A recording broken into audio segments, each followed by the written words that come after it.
melakukan evaluasi pembangunan. Oke, kita masuk ke bab 3. Sebelum masuk ke bab 3, cek sound dulu. Apakah Bapak Ibu masih mendengarkan suara saya? Masih, Pak. Mantap. Jelas. Masih, Pak, masih. Ya, sip. Jangan lupa kopi dan kacang masing-masing disediakan di meja masing-masing, Bapak Ibu. Baik, kita masuk ke bab 3, Bapak Ibu. Dari 8 bab yang ada, kita jam 10:04 baru masuk di bab 3. Ini saya tidak biasanya bicara dalam intonasi yang tinggi dan cepat ya. Cepat ini karena ngejar waktu ini supaya Bapak Ibu bisa bisa mendapatkan semua materi saya. Yang ketiga, Bapak Ibu, kerangka pendekatan, approach yang perlu Bapak Ibu kuasai sebagai pelaku evaluasi pembangunan ya. Yang pertama adalah di sini kerangka pendekatannya adalah Bapak Ibu harus paham objek, waktu dan teknik ya. Objek, waktu dan teknik ya. Approach apa yang perlu Bapak Ibu kuasai ya? Ada 3, objek, waktu dan teknik. Objek, waktu dan teknik. Kenali objeknya apa?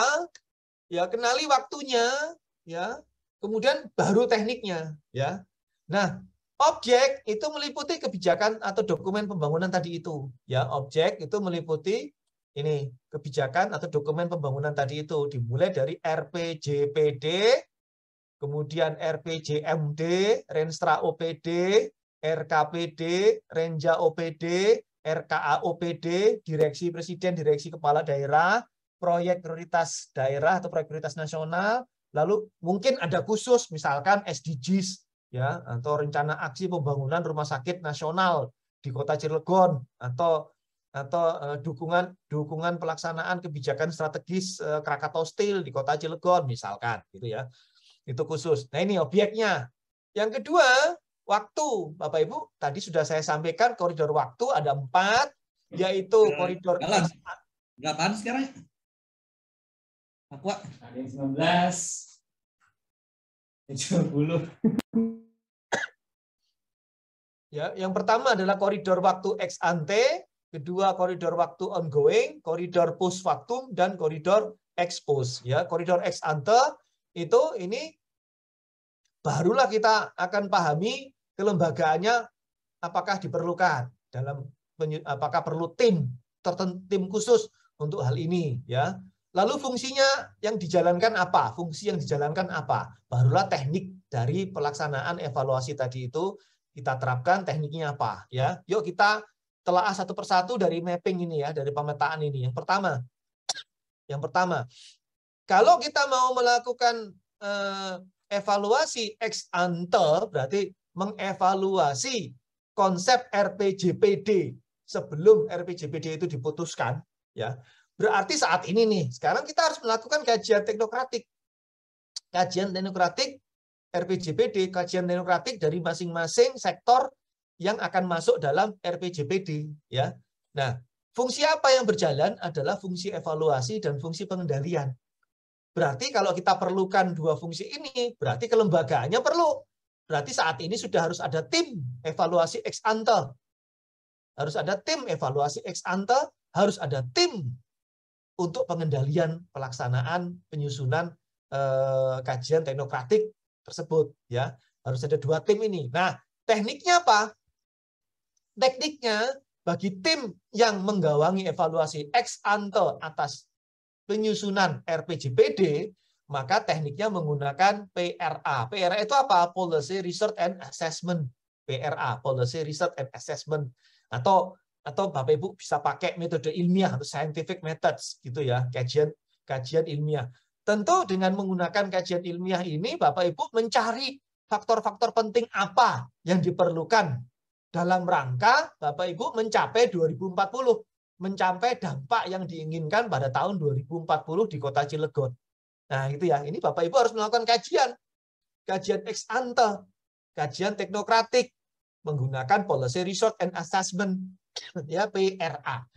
Kemudian untuk tim yang mengendalikan proses pelaksanaan evaluasi ex ante menggunakan teknik SIF. SIF itu apa? Suspend Corrective Facility. Artinya tim ini juga harus memiliki kemampuan untuk melaksanakan kajian teknokratik, ya. Namun dia melihatnya dari aspek yang berbeda, yaitu dari aspek keyakinan, ya, dari aspek dari aspek keyakinan atau dari aspek keyakinan, bukan yang belief ya, tapi keyakinan itu dari aspek kemampuan dia melihat apakah suatu kebijakan ini logis dilaksanakan atau tidak. Nah itu ya. Contoh misalkan logis dilaksanakan atau tidak. Itu contohnya misalkan kalau Cilegon 2040 adalah Cilegon yang 0 kemiskinan, 80 tahun angka harapan hidup, 4.500 dolar daya beli per kapita, ya, daya beli masyarakat gitu ya. Nah, kalau misalkan 3 itu skenarionya, maka kita harus hitung ke belakang. Kalau gitu 2035 apa yang harus tercapai? 2030 apa yang harus tercapai? 2025 apa yang harus tercapai? Nah, kalau misalkan 2025 yang harus tercapai, maka input di tahun 2020 apa? Nah, misalkan inputnya adalah subsidi langsung tunai, SLT, diberikan kepada seluruh penduduk miskin. Berapa jumlah penduduk Cilegon? Berapa jumlah penduduk Cilegon? Ada 2 juta? Nggak ada ya? 1 juta ada? 1 juta misalkan. Penduduk Cilegon. Ribuan, Pak. Berapa, Pak? 431.000 kalau tidak salah. 440. Ya, 440 ribuan, Pak. Ya, biar gampang hitungnya misalkan 400.000 aja ya, Pak. Ya. 400.000. Angka kemiskinannya misalkan berapa? 30% atau 20%? 11. 3%. Berapa? 3%. 3%. 4 ya? 4, Pak. Oh, 4%. Sedikit sekali ya berarti. Oke, 4%. Ya berarti 4 kali 400 ya berarti 16.000 cuman ya. Sedikit sekali penduduk miskinnya. Berarti ada 16.000 jiwa penduduk Cilegon yang masih miskin, gitu kan. Nah, berarti inputnya adalah subsidi langsung tunai. Nah, kalau subsidi langsung tunai, maka kita harus menghitung dampaknya apa bila disediakan subsidi langsung tunai bagi 16.000 jiwa penduduk Cilegon yang miskin. Ya, kita harus hitung dampaknya. Kalau dampaknya itu semakin meningkatkan ongkos atau biaya pembangunan, maka nggak mungkin itu dijadiin kebijakan. Kita harus mencari alternatif kebijakannya yang lain di luar subsidi langsung tunai. Misalkan apa? Pendidikan gratis. Nah, misalkan gitu, pendidikan gratis atau misalkan kesehatan gratis, ya gitu. Nah, alternatif kebijakan ini harus kita lakukan masing-masing policy research dan assessment-nya. Ya, masing-masing harus kita lakukan policy research dan assessment-nya. Sehingga kita menemukan benar-benar faktor input kebijakan apa yang paling selaras dan paling murah dari aspek pembiayaannya untuk menghasilkan faktor output dalam 5 tahun ke depan. Jadi kalau kita inputnya di tahun 2020, maka output di 2025 apa? Output jangka menengahnya, ya, atau langsung kita bisa masuk ke outcome di 2025-nya apa, ya. Nah, kalau kita tahu di outcome 2025-nya, maka kita akan dengan mudah masuk ke 2030 dan seterusnya sehingga kita bisa mencapai 2040 Cirebon 0 kemiskinan.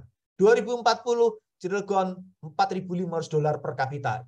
2040 Cilegon usia harapan hidup 80 tahun, ya.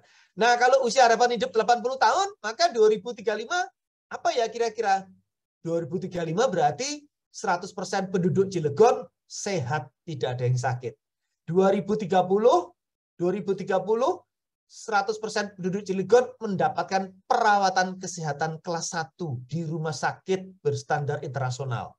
2025 operasional perdana rumah sakit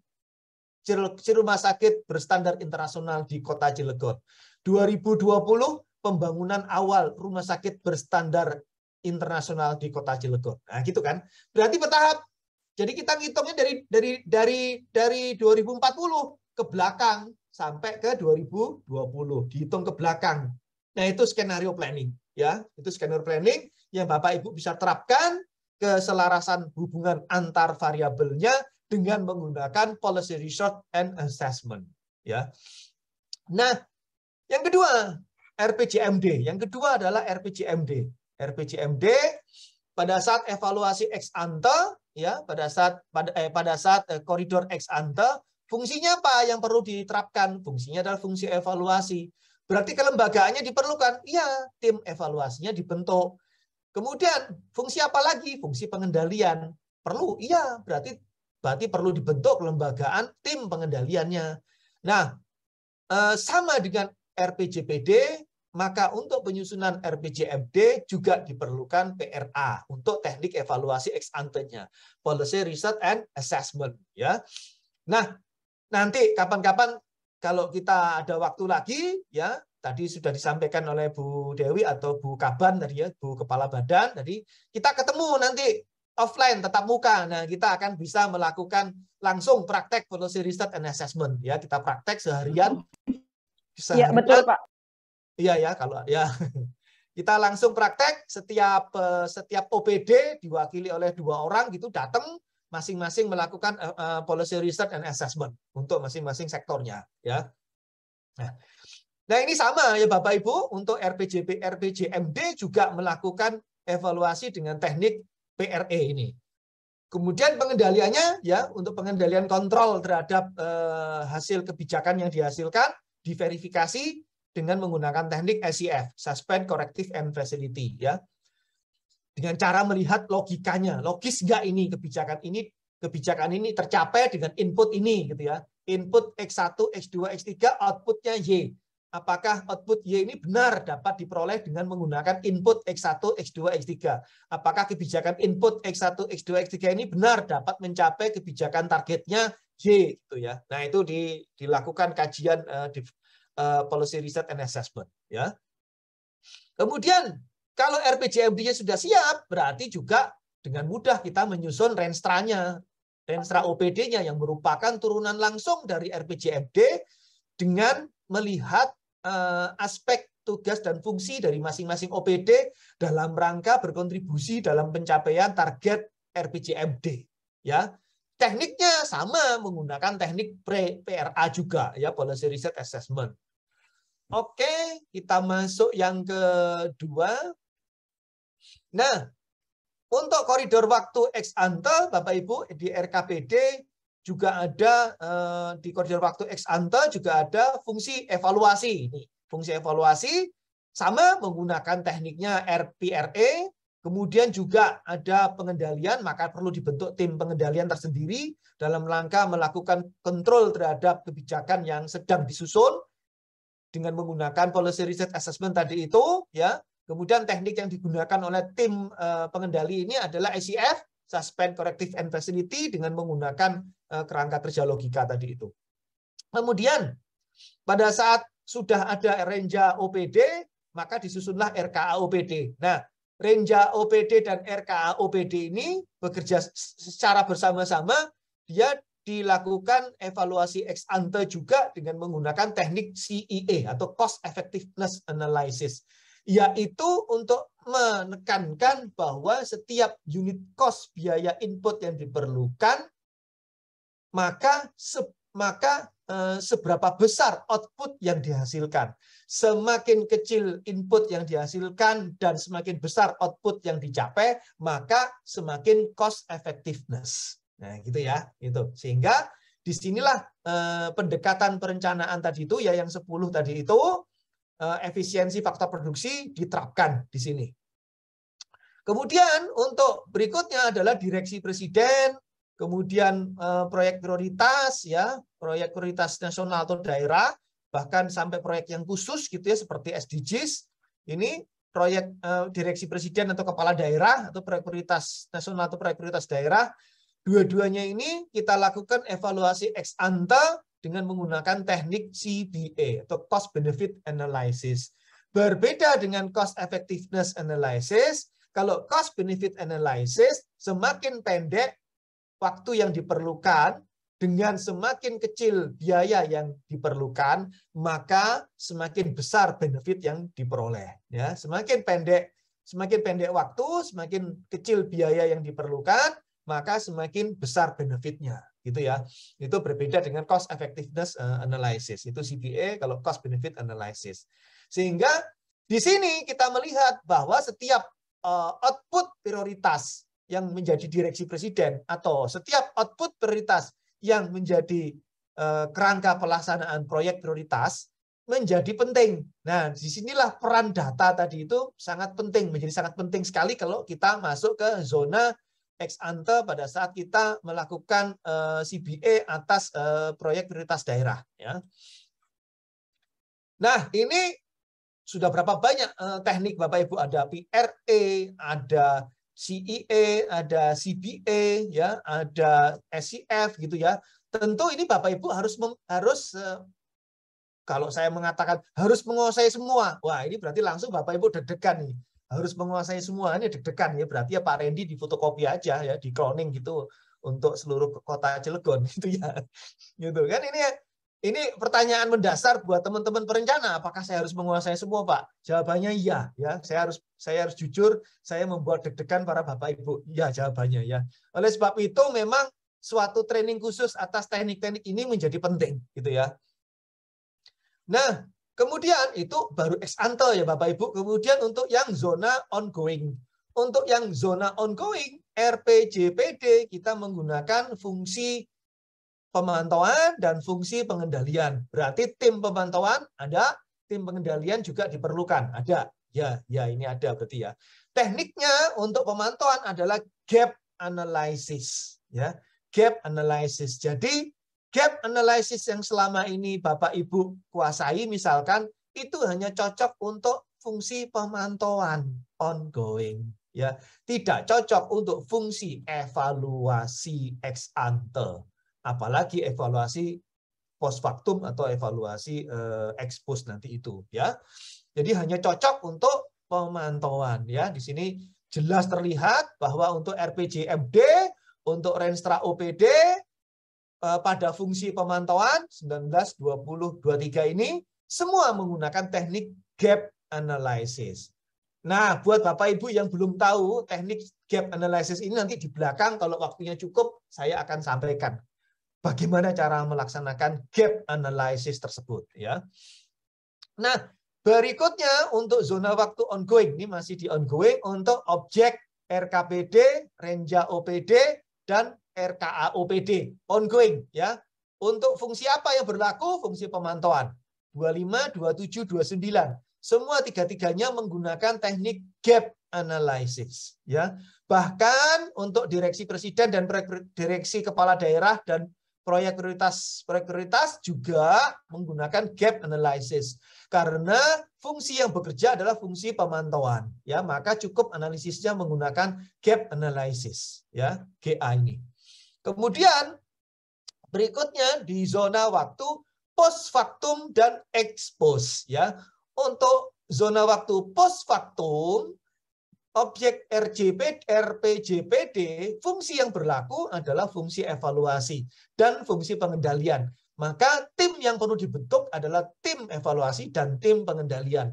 Tekniknya untuk evaluasi post factum adalah CEA dan DEA, development. Kalau CEA, cost effectiveness analysis. Kalau DEA, development envelope analysis. Atau teman-teman yang sering dengar adalah melakukan analisis terhadap KPJM, kerangka pembangunan jangka menengahnya, kerangka pembangunan jangka panjangnya. Ya.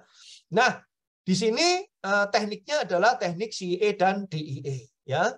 Kemudian untuk RPJMD sama menggunakan CEA-DEA, untuk Renstra OPD juga menggunakan CEA-DEA untuk fungsi yang sama, evaluasi ya 37, 39, 41. Dengan demikian saya bisa menjawab pertanyaan teman-teman, Pak, teknik evaluasi apa yang cocok untuk diberlakukan pada evaluasi RPJPD? Jawabannya adalah menggunakan teknik CEA dan DEA ya, CEA dan DEA. Nah, kemudian apabila nanti kita membayangkan bahwa suatu kelak RPJPD ini kelar, selesai, rampung. Kalau RPJPD Cilegon, kalau nggak salah tahun berapa itu berakhirnya, Bapak Ibu? 2025.